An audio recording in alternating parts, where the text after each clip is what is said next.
friends, and welcome to the channel. Today I'm going to show you the different ways that I like to add photos to my journal. If you scroll through the channel, you'll see that I used to post a lot of photography videos. I love photography. Before I had kids, I was mostly doing like landscape, nature, outdoor photography, but since having kids, I've mostly been doing like family photography and photographing my kids. But I love taking those photos that I take and adding them to my journal. So I've got a number of different journals in front of me today just to show you the different ways that I add them depending on the format of the journal. So let's get into it. All right, so the first journal we're actually going to start with is this bottom one. It is my travel journal from a trip that we recently took. So we went to Hawaii for 8 days, and this was just in October, so she's not quite completed, but she's close to it. Pretty much the entire time that we were in Hawaii, I was photographing with my Olympus EM1 Mark II. I think I took almost 98% of the photos that are in this journal on this camera, and I've got the 12-40 on here right now, but this is a camera that I brought with me on the trip, and I mostly took everything on a 25mm Olympus. This is a couple years old. It was actually sent to me by a subscriber when I used to post like a lot more YouTube videos, but it has honestly been such a great little lens. It's so small, and so I really like this for traveling. But yeah, so all of the photos that I did on this trip were taken on this camera setup. And so one of the first ways that I like to do it, especially in this ring bound system, which is fairly new, this is the first time I've used a ring bound system for like a travel journal. Most times I'm using like a bound book, and so I think I did September's visual journal in a ring system, and then obviously this trip. So one of the first ways that I've liked adding photos to my journal in this way is just by doing these little envelopes. So these are just like little vellum envelopes that I got at Michael's, and I've just hole punched the side, and I've added like just little photos from the trip. So this was when we were waiting in the airport. This was an extremely long day. This was a long 48 hours, 24 hours.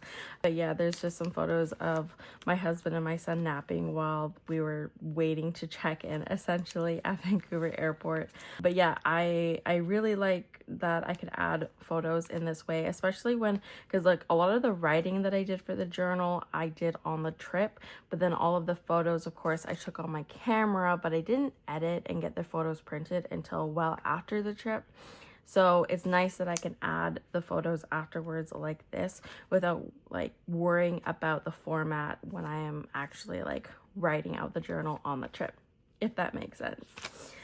Another way that I most often add photos to the journal is just by using tape. So this is just like washi tape. I have an assortment of this that I bought again at Michael's. It was 40% off, and it's got this like checkered pattern. And so I use this a lot in my journals, and I will just like tape the photo in. So this was an envelope again that I made out of just some ephemera from the trip, and I've actually stuck in some more photos in the envelope. So one of the best things about Hawaii was all these chickens that you would see in parking lots, because you don't see that very often. This was like a little gecko that we saw while we were having coffee, and then this was when we were in one of the little shops. So yeah, I just added those little photos into this little envelope here. Yeah, that's another way is most times I am just taping the photos directly into the journal. Let's see here. So is one of my favorite ways of displaying the photos. And so actually this is two ways. So one, this is a postcard that I bought when we were in Hawaii, and I've just taped some of the photos onto the back of the postcard, or actually I glued those on. And then I created like a little mini almost photo book within the journal. So this is just copy paper, and I've just gone in and I've just stuck the photos directly on it, and just kind of like in a center and whatnot. But I've really enjoyed this. Actually, I might have preferred to maybe use cardstock if I was to do this again, just because the copy paper is a little thin. But it was really nice to do this, and I actually really like this format. So that's just another way of adding photos into your travel journal. And then we also have, I feel like I skipped a page. Did I skip a page? Oh yes, I did skip a page. Okay, so this page is a little crazy and chaotic, but I've essentially just taped hole punched the photos directly into the journal. And then here's another envelope. And then this was actually tracing paper that I have just from when I draw and paint. And I've just gone in and I've taped the photos onto the tracing paper. I like the tracing paper because it's thin, and I actually kind of like the crinkly noise that it makes. So yeah, I've just kind of gone in and I've just taped the photos directly onto the tracing paper and put the photos in that way, just to kind of change up the format, because I didn't want to use envelopes for like the entire time that we were there. And then this is the last page I'm going to show you in the travel journal of how I added the photos, because essentially everything else is the same, but I did create a collage. So this is when we went to Ea Valley Park, and so I just kind of created a little collage with some of my favorite photos that I took while we were there, and then another envelope just to kind of add all the other photos that I took that weren't part of the collage. And so I did actually enjoy this, but again, I was using copy paper here, and I kind of feel like maybe if I use cardstock it would just be a little bit thicker. But it is really hard because the rings aren't the biggest, and so I am trying to be somewhat conservative on how thick the paper is, just because I still have a lot more photos I need to add, and I honestly don't have that much room, which is why I haven't finished this journal yet, is because I've kind of been stumped on what to do with the ring size, because I honestly need something a little bit bigger. But yeah, so this is the first example, is in my travel journal. All right, so the next journal that I think I'm gonna show you is this journal from Current Journal. I'm actually going to show you this one. This one is, I think, from the spring, I want to say. There isn't a lot of examples in this one that I'm going to show you.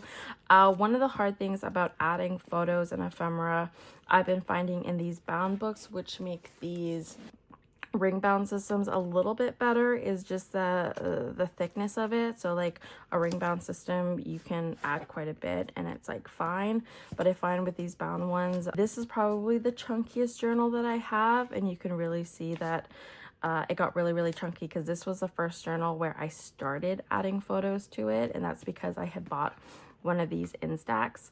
Yeah, I'll just take you through a couple of examples here. I don't know which one. Okay, so for here, like most times I would do like a daily journal of like whatever kind of happened throughout the day. And then like I said, this was the springtime was the season that I had bought this Instax. And so this is just the Instax Mini Evo, and I love this thing. I bought it specifically actually because I wanted the printer, but it was very similar price between buying the printer and buying the camera printer. So I just ended up getting this one, even though I knew I was mostly going to be using the printer function of it. But I love it because it actually carries an SD card. So I think I've got battery in here. So I'll just kind of quickly show you. So it does have an SD card, because it's not like traditional Instax where you take a photo and then it prints automatically. This one you can actually take a photo, and then if I could do it correctly, yeah, you could take a photo, and because it's got an SD card, you can go in and take as many photos as you want, and then you can print the ones that you actually want to print. So I really like that about this. And then it does have this like fun lever when you want to print the photos. And so the Instax here, this is like a fun one that kind of gives off like the film vibe. And so a lot of times I just, again, tape it in with the washi tape that I just have so much of.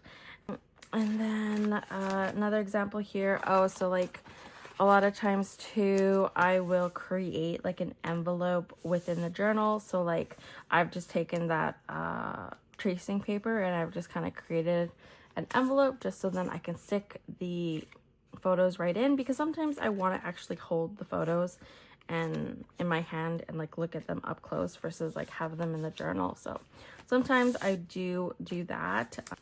And then another example here, let's see, we'll move into this pink journal. This one is, I think I don't know, I think this is sometime in the summer that I was doing this one.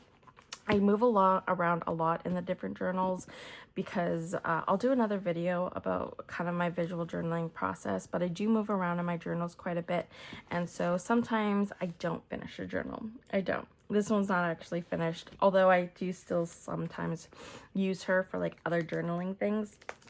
But one thing about the Instax when I am using this is that they are expensive. And so I think like a 30 pack of Instax is like $30, so it works out to like $1 a photo. And so sometimes I don't have the Instax films, which is okay, because then what I was doing when I was running out of the Instax film is I was just taking printer paper and I would just print the photos off of my printer.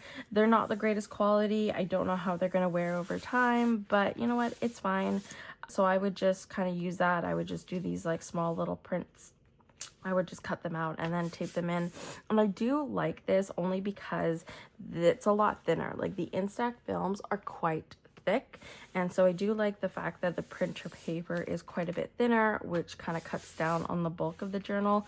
I don't mind like somewhat of a bulky journal, but it does get a lot harder when you get towards the end of the journal and like the journal is like so thick with all of the photos and ephemera that you've added. Yeah, I do really enjoy doing it this way too, but I'm actually out of printer ink, which is why I've mostly been using recently my Instax. So I kind of go back and forth on whatever kind of resource I have at my disposal. So yeah, that's that journal there. And then this is the last example I'm going to show you. This is my current journal that I'm working in. And let's see here.